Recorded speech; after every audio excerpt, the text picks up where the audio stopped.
समझते हैं तुम लोग। क्या देखेंगे भाई आज? ब्राह्मण साहित्य। कल क्या देखे थे? वेद। तो जो वेद है ना, तो वेद को ना बहुत जटिल था। क्या था? जटिल। उसको ना सरलीकरण किया गया है ना। तो उसी का रूप है ये ब्राह्मण साहित्य बनाया गया ताकि इसको पढ़ सके करके। तो ब्राह्मण साहित्य क्या है? यज्ञ कर्म कांड को समझने के लिए बनाया गया है। ठीक है, इसके बाद देखते हैं तो कौन सा है? ऐत्रेय ब्राह्मण। इसमें है राजा की उत्पत्ति का सिद्धांत और राज्य अभिषेक का उल्लेख, और एक है आश्रम प्रणाली का उल्लेख। इतना हुआ। क्या क्या चीज है? राजा की उत्पत्ति का सिद्धांत, राज्य अभिषेक और है आश्रम प्रणाली का उल्लेख, है ना। जो आश्रम प्रणाली का उल्लेख है वो हमको किस में मिलेगा? जामनोपनिषद में मिलेगा, है ना, जिसमें 4 आश्रमों का क्या है? वर्णन मिलता है। ठीक है, अब देखते हैं इसके बाद कौन सा क्या ब्राह्मण संहिता है? तैत्रीय ब्राह्मण संहिता। इसमें अन्न को ब्रह्म कहा गया। बहुत बार पूछा है ना कि अन्न को ब्रह्म, है ना, तो ब्रह्मदेव नहीं लिखा रहेगा, ब्रह्म लिखा रहेगा। तो अन्न को ब्रह्म किसमें कहा गया है? तैत्रीय ब्राह्मण। मन को सर्वोच्च परि कहा गया है। इसको तो पूछा नहीं गया है, कभी पूछेगा तब की बात है, लेकिन अन्न को पूछा गया कि अन्न को ब्रह्म किस ब्राह्मण संहिता में कहा जाता है। इतना हुआ। अब देखते हैं शतपथ ब्राह्मण, जो क्या है? जितने भी ब्राह्मण ग्रंथ हैं उसमें से सबसे बड़ा ब्राह्मण ग्रंथ कौन सा है? तो शतपथ है। तो यही पूछता है, एक ये है और एक ये है कि सबसे बड़ा ब्राह्मण ग्रंथ कौन सा है? तो शतपथ ब्राह्मण ग्रंथ है। उसके बाद देखते हैं गोपद। तो इसमें देखते हैं तो गायत्री देवी की महिमा का उल्लेख है ना, और कैवल्य की अवधारणा का उल्लेख है। कैवल्य मतलब किसको समझ नहीं आया? हाथ ऊपर। कौन कौन है? 1 2 3। जैन धर्म सुने होंगे, है ना। इसके बाद पढ़ेंगे जैन धर्म। तो जैन धर्म में क्या है? जो ज्ञान प्राप्ति करते थे, है ना, जो ज्ञान की प्राप्ति होती थी उसी को कहते थे कैवल्य की प्राप्ति, है ना। पहले कौन थे? ऋषभदेव थे पहले तीर्थंकर, तो वही है। तो कैवल्य हो हुआ। उसके बाद देखते हैं आरण्य। इसमें लिखा है वन प्राप्त, किस समय लिखा गया है? तो देखो यहाँ पे मैं लिखा हूँ ब्रह्मचर्य, गृहस्थ, वनप्रस्थ, संन्यास, है ना। तो जब वन की ओर, है ना, एक लाइफ होता है, ये बटा हुआ है 25 25 25 25 में।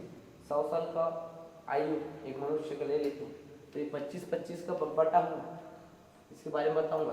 तो जब वन में जाते हैं लोग, है ना, तो वन में जाते हैं तो उसी समय लिखा गया जो ब्राह्मण साहित्य है उसी को क्या कहते हैं? अरण्यक। अरण्यक मतलब होते हैं ना जंगल, है, तो वही। और इसी ग्रंथ को दार्शनिक या रहस्यात्मक कहा गया है। और ये पूछता है कि कौन से ग्रंथ को दार्शनिक या रहस्यात्मक करके बोला जाता है। तो इसके लिए ना आप ना जब भी लिखोगे तो इसके नीचे ना ऐसा दा बनाना प्लस रा बनाना और एक डिब्बे में इसको पैक कर देना, तो याद रहेगा। देखने की जरूरत नहीं, इसको पढ़ने की जरूरत नहीं, बस इतना बस करना द प्लस रा। ठीक है, इतना हुआ। तो देखते हैं इसमें क्या चीज के बारे में बताया गया है। तो बताया गया इसमें जीवन, है ना। देखो भाई वन प्रस्थ कब जाएंगे? 1 मिनट यहाँ देख लेते हैं, तब जाके वो समझ में आएगा। ठीक है, देखो ब्रह्मचर्य ये है भाई, जब बच्चा बड़ा हो जाता है ना, बड़ा हो जाएगा कम से कम। अभी हम लोग बच्चे को पहली दूसरी क्लास में कौन से एज में भेजते हैं? 5 7 6 साल। तो चलो 8 ले लेते हैं। तो ये 8 से लगभग कितने साल? 25 साल तक कहाँ रहेगा? आश्रम, गुरु के आश्रम में रहेगा, शिक्षा प्राप्त करेगा। ठीक है, शिक्षा प्राप्त करने के बाद ये गृहस्थ जीवन में आएगा। 25 के बाद आएगा ना, तो ये 25 के बाद आएगा तो 25 से 50 वर्ष तक ये अपना गृहस्थ जीवन जिएगा। अब गृहस्थ जीवन जीने के बाद ये 50 से 75 तक क्या है? वन में रहेगा। और वन में रहने के बाद 75 से 100 तक, है ना, क्या करेगा? संन्यास, है ना। तो ये हुआ। अब इतना होने के बाद क्या है? तो देखो जीवन आत्मा मृत्यु का उल्लेख, है ना, तो इसी को दार्शनिक और रहस्यात्मक करके बोला गया है ना। और एक और क्वेश्चन है जो उसमें बताऊंगा। तो देखते हैं वेद, है ना। तो ऋग्वेद, यजुर्वेद, सामवेद, अथर्ववेद कल पढ़े थे, नहीं दिख रहे? अच्छा देख लीजिए है ना। तो जो ऋग्वेद के लिए जो ब्राह्मण ग्रंथ बन गया है तो कौन कौन सा है? ऐत्रेय और कौन सा है? ये नहीं है,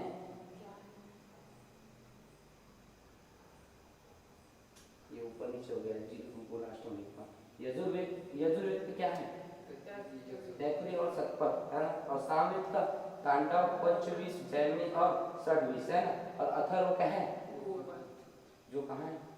ये गायत्री देवी की महिमा के बारे में बताया गया। तो कंफ्यूजन मत होना, नहीं तो लिखा रहा जाएगा मंडल क्या है, कौन से मंडल में, तो तीसरे मंडल में करके मत आते हैं। ठीक है, क्वेश्चन अच्छे से पढ़ना। इसके बाद इसमें आ जाते हैं उपनिषद। उपनिषद का ही अर्थ है गुरु के समीप बैठकर ज्ञान प्राप्त करना। तो संख्या देखते हैं इसकी, तो कितना है? 108। ठीक है, प्रमाणित कितना है इसमें? तो 13 को सिर्फ प्रमाणित किया गया है। और ये भी पूछा गया है, ये भी पूछा गया है। ठीक है, इतना हुआ। या तो सीधा पूछ देगा कि इसका अर्थ क्या है, या लिख के आ जाएगा कि गुरु के समीप बैठकर ज्ञान प्राप्त करना। और आ जाएगा वेद, उपनिषद, वेदांग, वेदांत, ये सब चीज़ दे देंगे तो उपनिषद है ना। क्योंकि वेदांग या वेदांत को क्या कहते हैं? वेदों का अंतिम भाग। कुछ भी आया था टेस्ट में, आया था ना, ऑप्शन में नहीं था, वेदांत था और सब लोग मारे हैं, उपनिषद मारे हैं, गलत है। मुंडकोपनिषद जो हमारे देश का क्या आदर्श वाक्य कौन सा है? सत्यमेव जयते। कहाँ से लिया गया? मुंडकोपनिषद से लिया गया। ठीक है, यज्ञ को टूटी हुई नाव कहा गया। ये कुछ बात समझ नहीं आ रहा है ना कि यज्ञ को टूटी हुई क्या कहा गया? नाव। तो देखो भाई, यज्ञ यदि आप जीवन भर अच्छे कर्म नहीं करोगे और अंतिम समय में आप भगवान को याद कर रहे हो, पूजा अर्चना कर रहे हो, तो मुझे स्वर्ग मिलेगा, तो क्या है? यज्ञ करवा रहे, हर चीज़ करवा रहे, तो क्या आपको मिलेगा? जैसा करोगे वैसा भरोगे। तो उसी को बोलोगे यज्ञ को टूटी हुई नाव कहा गया। ठीक है, कठोपनिषद है ना, यमनाचिकेत का संवाद है। अब देखते हैं जामलोपनिषद, इसको बहुत अच्छे से समझना। ठीक है, क्योंकि चार आश्रम का उल्लेख बहुत बार पूछा गया है कि चारों आश्रम का उल्लेख इनमें से कौन से उपनिषद में मिलता है? तो जवालो उपनिषद में मिलता है। और या तो फिर पूछेगा कि इनमें से 4 आश्रमों में से है ना सही असत्य कौन है करके 3 देगा, 1 हटा देगा। तो कौन कौन सा है? ब्रह्मचर्य, गृहस्थ, वानप्रस्थ और संन्यास है। ठीक है, इतना हुआ। तो देखो, ब्रह्मचर्य में बच्चे रहते हैं, बच्चे बड़े हुए तो गुरु के पास शिक्षा, द्रोणाचार्य के पास भेजे थे। देखिए अर्जुन को, अर्जुन पांचों पांडव को गृहस्थ जीवन है ना। तो गृहस्थ जीवन में क्या करता है? अपना घर बसाता है कि नहीं बसाता है ना। और सेम अपने बच्चे को क्या बोलता है ना, कि आश्रम में यहाँ डालेगा है ना, और अपना क्या वन की ओर प्रस्थान करेगा। अब एक बहुत डीप वाला क्वेश्चन है, क्वेश्चन आता है कि कौन से आश्रम में, ये चारों आश्रम है, कौन से ऐसे आश्रम में, मैं भी बहुत बात समझाऊँ क्वेश्चन को, कि कौन से ऐसे आश्रम में व्यक्ति अपनी चिंता से मुक्त नहीं हो सकता, मतलब उसको चिंता सताएगा, उस जगह में रहेगा। तो लगा के देखो, चारों था ऑप्शन, तो सही आंसर कौन सा होगा? हाँ, गृहस्थ। और ये रहेगा क्यों? गृहस्थ जीवन में रहा 25 से 50 साल रहा, जैसे कि मेरे को अभी 25 चल रहा है, मान के जब मैं 50 साल तक रहा, 50 साल के बाद मेरे को वन में भेज दे, कितना ही होता है 50 साल, उतना भी तो नहीं होता। अब भेज दे तो मेरा बच्चा कहाँ पढ़ रहा है? ब्रह्मचर्य में है अभी, है ना। और मेरी वाइफ गृहस्थ में है, और मेरे मम्मी पापा भी तो हैं, सब लोग तो हैं, तो वहाँ पर चिंता रहेगा कि नहीं रहेगा? रहेगा नहीं। तो ये है, ये बड़ा सोचने वाली चीज़ है। ठीक है, पता नहीं आपको कहा है छांदोग्योपनिषद पुनर्जन्म का उल्लेख बहुत बार पूछा है। श्वेताश्वर का तो पूछा नहीं है, लेकिन क्यों नहीं पूछता? श्वेताश्वर का अर्थ क्या है? इनमें से उसका शाब्दिक अर्थ बोल देगा, हाँ देंगे कोई भी, ठीक है। लेकिन बृहद आश्रम में पूछता है कि वाजपेयी यज्ञ का उल्लेख, वाजपेयी यज्ञ मतलब होता है जैसे कि 2 राजा है ना, और दोनों क्या है? भाई। किसको ले लेते हैं? बलराम देवर बाहुबली को। तो दोनों भाई का क्या होगा? नहीं, युद्ध नहीं होगा, एक प्रतियोगिता रखते हैं, ठीक है, तो उसमें घोड़ा दौड़ाते हैं, ठीक है, और जिसका घोड़ा आता है उसको क्या इनाम देते हैं, सुवाचती है, तमसुमा ज्योति देगा, मंत्र का उल्लेख किसमें मिलता है?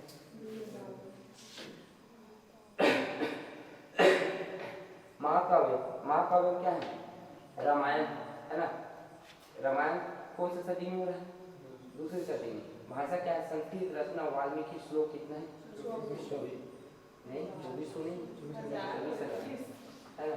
तो महाभारत के बारे में देखते हैं तो दूसरी से तीसरा शताब्दी है ना। भाषा कौन सा है? संस्कृत। वेद व्यास ने किया है। श्लोक क्या है? 1 लाख।